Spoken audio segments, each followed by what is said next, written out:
I think as the CEO, my ego would have been all stroked and excited about, pulling off a deal like this. But, when you really sit back and say, like, is it the best thing for our agents, or is it just the best thing for a headline?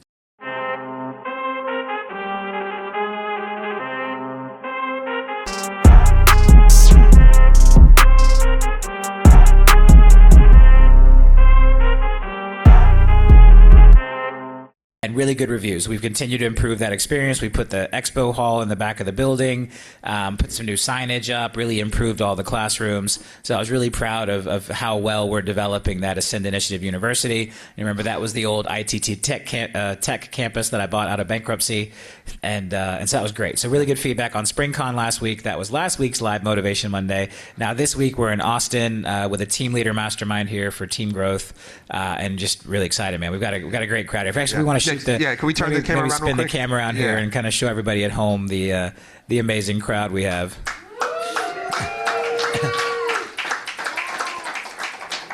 That was very nicely done. He panned it nice and slow. You got a real cinematic thing going on right there. We got the A squad with us. It's fantastic. Yeah.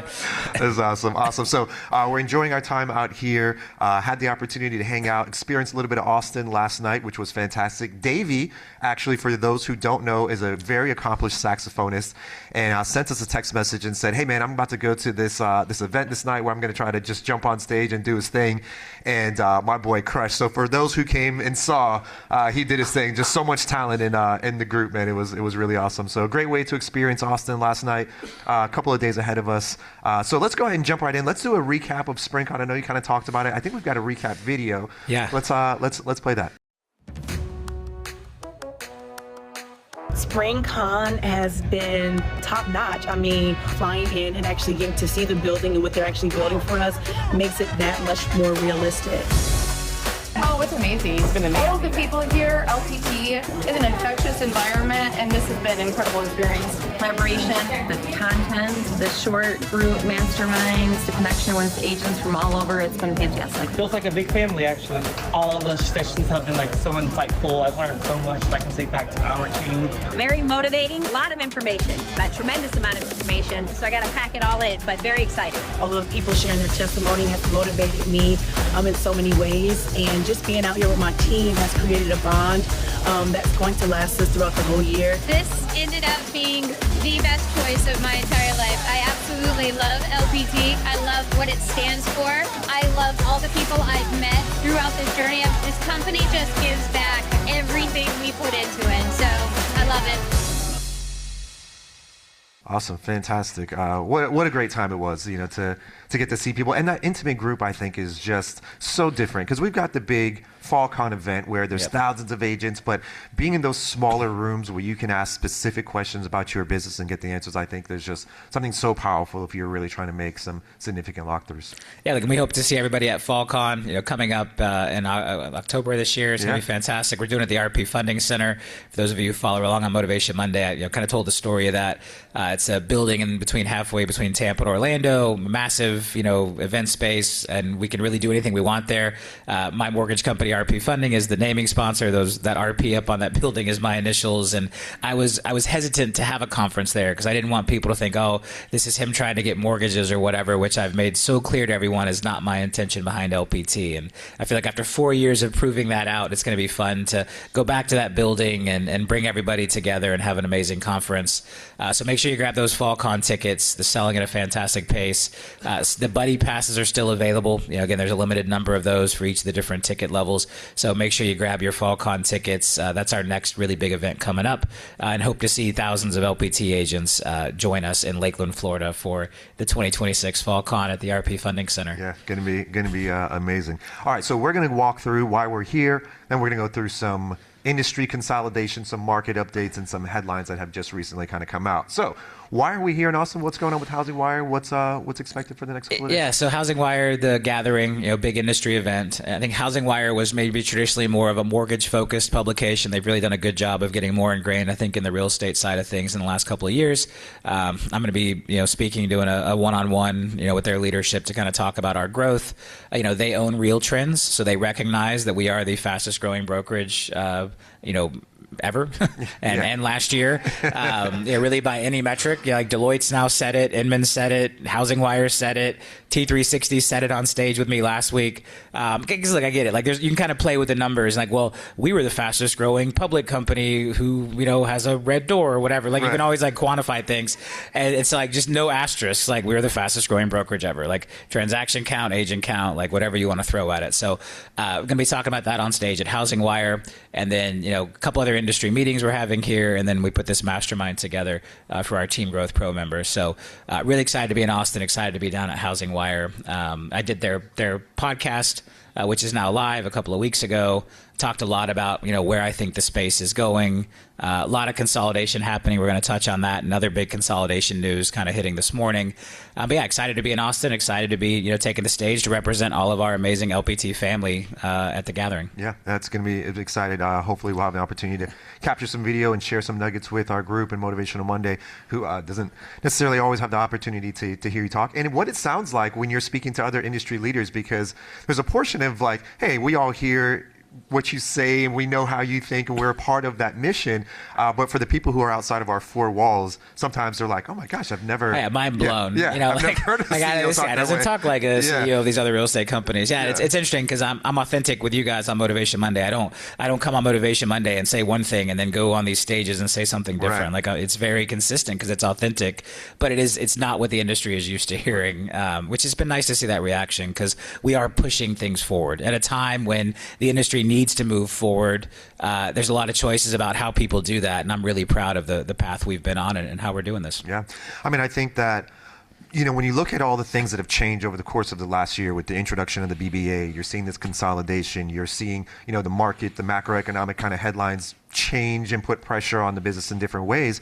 The business is evolving, the industry is evolving, and in that messy middle, there's got to be a clear path on where it's going to. I think that you've had a very clear vision of what was going to happen here. And I think that things are finally starting to come in play that, if you would have said 2-3 years ago that this is going to be the playing field, people would have been like, there's no way. Yeah. But now these things are starting to come true. So how is that starting to affect you? Is there anything differently that you see or kind of... how do we go? Yeah, no, look, I think the consolidation wave is interesting. I think while we expected some of it to happen, the way it's shaping up, I think, is unexpected. Yeah. In some ways, I feel like companies are taking a step backwards with some of these choices and moves that they're making. But look, I think our commitment is clear, right? We are here to recognize individual definition of success. We are here to empower new models and new ways for entrepreneurs to win. There's this new language I'm playing with about the basic, where would I like to call operator-centric.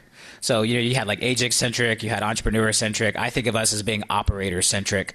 We're here to power folks who want to operate their real estate, as a business. That can be an individual agent, a team, it can be whatever you can dream up. But we're here to empower operators. And it's really interesting language that we've started to play with kind of in the executive meetings and things around how do we make sure we're the best possible layer to empower operators, whatever that looks like. If that means you operating your own mortgage company, operating real estate as a solo agent, operating as a team, like whatever it is, we want to empower operators. And I think becoming operator-centric is this next evolution of where we're going. And I think that the single entity national platform is obviously the absolute unquestionable best way to do that. So then the question becomes like, do you muddy that up? Do you weaken that with some of the consolidation that we're seeing? And so look, you only get one shot at this, I think, from a consolidation standpoint.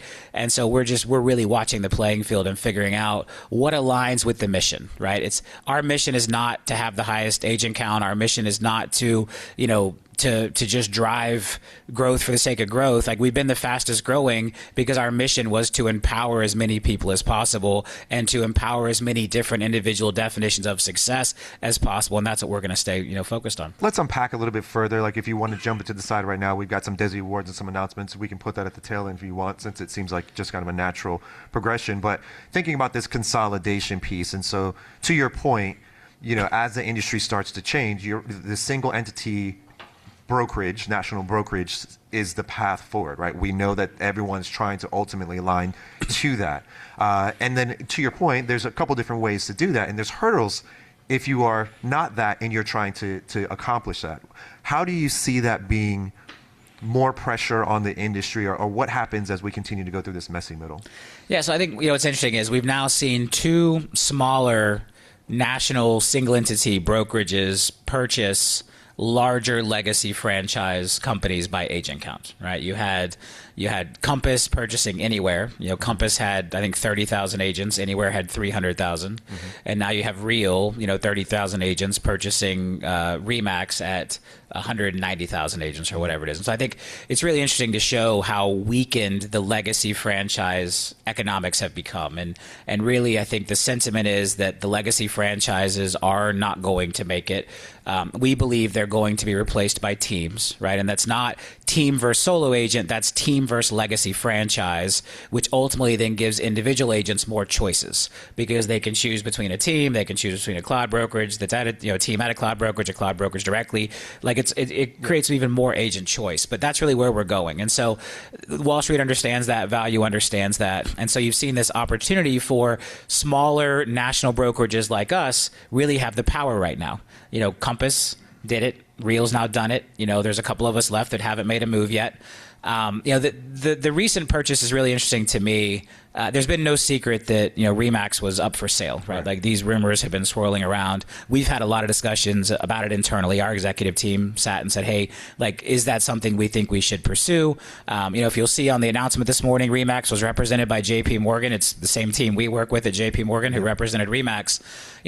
As we look at that, as we look at the idea of a cloud brokerage buying a 190,000 person legacy franchise model with 8,000 franchise owners who all have individual franchise contracts, individual franchise protections, when you really start to unpack that, it gets problematic. Yeah. We've had a lot of conversations about this.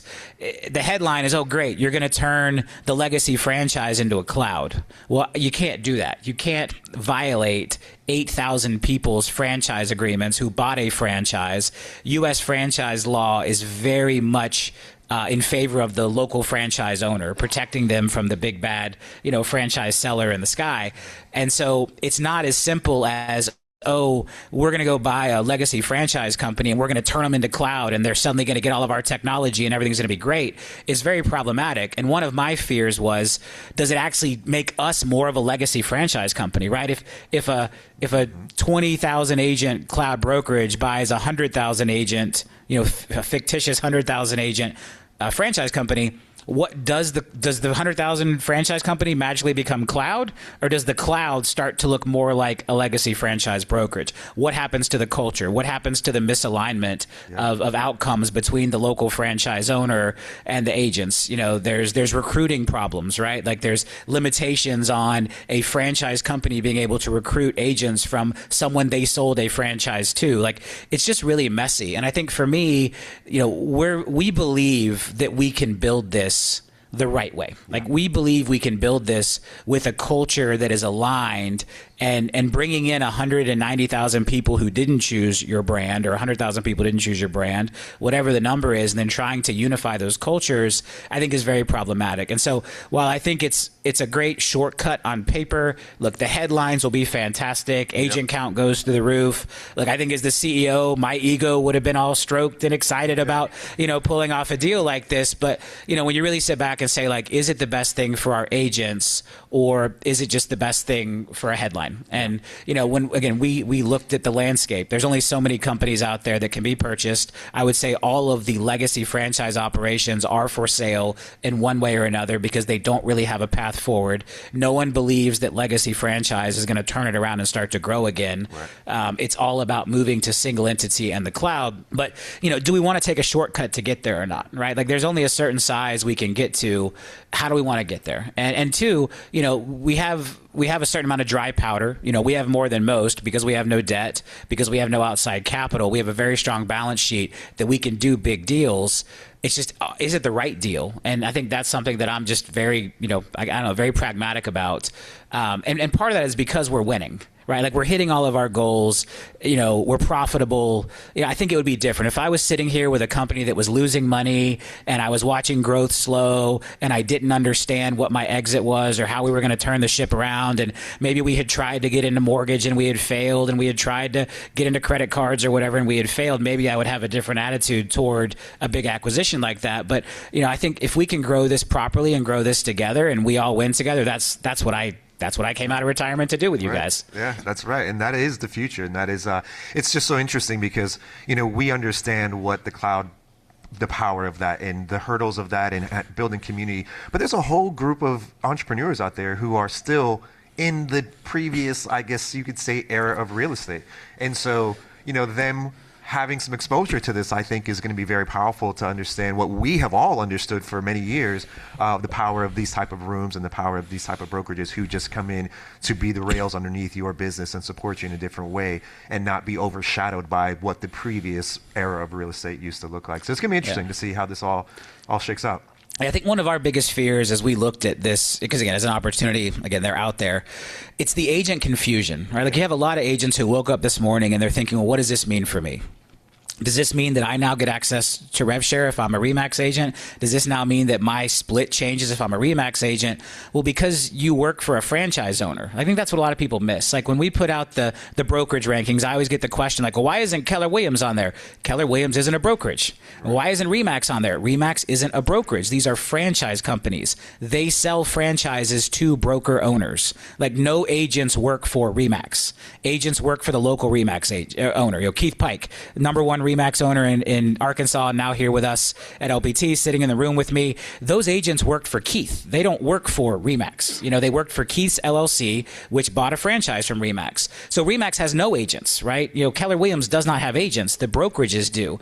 And so it creates this interesting thing where if I'm a broker owner and I now have to go try to explain to my hundreds of agents what this means for them, and I probably don't have a clue, like that confusion. But what I do think is an interesting opportunity is there's a lot of agents now at RE/MAX thinking, well, wait, am I in the cloud? Am I not in the cloud? It's a great time to have a cloud conversation with a RE/MAX agent, right? Like if I'm at LPT and I'm trying to grow my team or, bring more people in, like this is a fantastic time to go talk to RE/MAX agents because they're thinking, well, am I in the cloud or am I not in the cloud? Yeah. And so one of the real things we considered as we think about the landscape and as we think about potential acquisitions and knowing that these companies are out there for sale is what's the consumer confusion or in the agent confusion in this case? Like that's our consumer. You all are our consumers. What's the confusion this creates? What's the uncertainty this creates? Because we're at a place in time we don't need any more uncertainty or confusion. Yeah. Like the market has continued to drag. We've got the conflict in the Middle East. The Boomsday is getting pushed off further because of interest rates and everything else.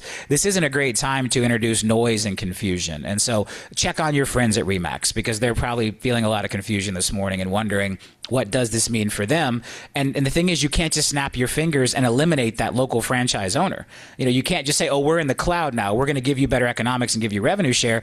No, you're stealing from that local franchise owner who bought a franchise from RE/MAX and is owed a certain duty of protection from RE/MAX. And so all of that confusion and uncertainty, I think, is just really, again, it's why as we looked at the landscape and thought, should LPT pursue purchasing a big legacy franchise company, we came to the conclusion of no. That's not to say maybe we wouldn't buy a small legacy franchise company where there was a clear path to kind of bring them into what we're doing or to try to purchase another large national or independent non-franchise company. Like there's absolutely paths to acquisition that we're considering and we're looking at because we have the strong balance sheet. We have the fact that we are still private and have no outside capital, but we made the collective decision as a company that purchasing a larger than us legacy franchise company would be the absolute wrong decision. Yeah, I totally agree. And that's why we stay focused on real estate and helping our entrepreneurs sell more real estate. So with that being said, we've got some awards around that very same thing that's going to be coming up pretty soon. Yeah, so the Desi Awards, we delayed this because of the market. Rates have come back down a little bit. We are actually seeing some green shoots, some bright spots in the economy right now as far as housing. Pending home sales is up a little bit. Inventory. So it's interesting. Some of the headlines like inventory is growing, like that's a bad thing. We all know we need more inventory. Like right. I'm like, yes, inventory is finally growing. Like this isn't a negative sign. This is a positive sign. So we are going to be publishing the Desi Awards on Friday, right? Let me get this slide. Can we go full screen with that? Friday, May 1st, May Day. So we're going to be running ads in the Wall Street Journal and USA Today for all of our Desi winners. So all of our national and city winners will be recognized in the Wall Street Journal. We have a full page ad that we did recognizing all of you in partnership with Realtor.com. who's owned by News Corp, who owns the Wall Street Journal. And then we're running regional recognition in USA Today that recognizes all of our national city and zip code winners. So over 4,000 LPT agents will be recognized regionally in USA Today. Awesome. And so if on Friday you go by the USA Today in your local market, you're going to see everybody in your part of the country. So it's interesting. In the Southeast for Florida, we had to actually buy, was it 3 full pages? We had to buy 3 full page ads in USA Today to fit all of our agents in the Southeast because in that regional. So yeah, it's going to be fantastic. So again, Wall Street Journal for the city and national DESI recipients, and then USA Today for all of our zip code winners as well. That'll be published this Friday. So really excited about that. Let's on Friday go grab a newspaper, take a picture with it, post it on social media, point to your name, be proud.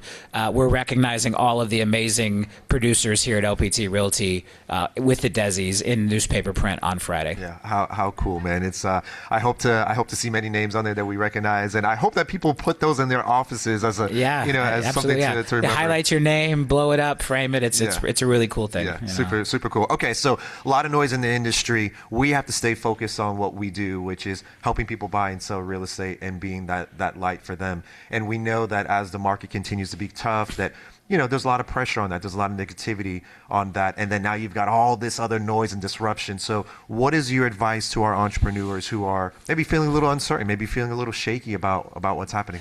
Yeah, look, I think the messaging stays the same, right? Forgetting the noise in the industry. Like it's interesting. I was on stage at T360 last week, and we really talked about this. It's interesting. We're at a time when housing affordability is really tough.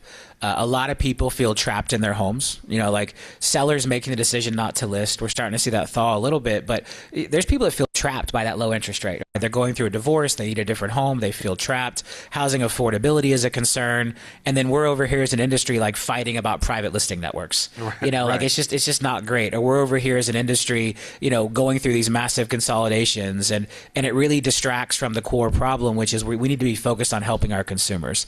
And so, well, look, obviously here on Motivational Monday, we're gonna address it. Like consolidation does impact us as real estate agents, but we have to understand is it doesn't mean anything to our consumers. Like those consumers who are doing business with Remax or Real or Compass or Anywhere or LPT, like their world didn't change at all. And so we have a responsibility to our consumers to stay focused and keep our head down and keep doing the hard work and keep being there for them and being that trusted advisor and being there to guide them through what is a turbulent market, right? People are stuck right now. They don't know what the right decision is. They're watching interest rates ping pong around. Maybe they're afraid of losing their job because of AI or because of layoffs. We're in this weird split economy right now. People need us more than ever because you can only kick that can down the road of getting the right housing situation for you for so long. And I think we're getting near that end. And this is what will ultimately create the boom. And so every month that the boom gets delayed, I'm actually excited because it's one more month that we have to prepare. It's one more month that we have to educate more consumers on being ready for when the market turns around. It's one more month that all of you have to get ahead of the competition and be out there to win with those consumers. And so as Boomsday continues to move out because interest rates are where they are, uncertainty's where it is, the economy's where it is, that is an opportunity for us to do the work and be ready and continue to double down. We got to get through SpringCon before the boom hit. Maybe we get through FallCon before the boom hits, but the boom is hitting. And so I want you to think about every month of that delay is a gift because it gives us more time to do the right things. And I want you to understand that staying focused is a gift. Don't let the noise get in the way. Focus on your consumers. That's who we're here to help above all else. We change lives. We help people with the largest transaction of their life. We are there to coach them and mentor them and guide them through that. And there is no replacement for that. There is no AI replacement for that. There is no FSBO replacement for that. We are such a necessary and critical component of people achieving that life dream and getting their life in the right order when it comes to housing. And I want you to think about that above all else, right? The DESIs are great. I want you to be proud on Friday when you see your name in the newspaper, right? Everything we're building, #2 on the Deloitte Fast 500, fastest growing brokerage ever. All of those things are really exciting.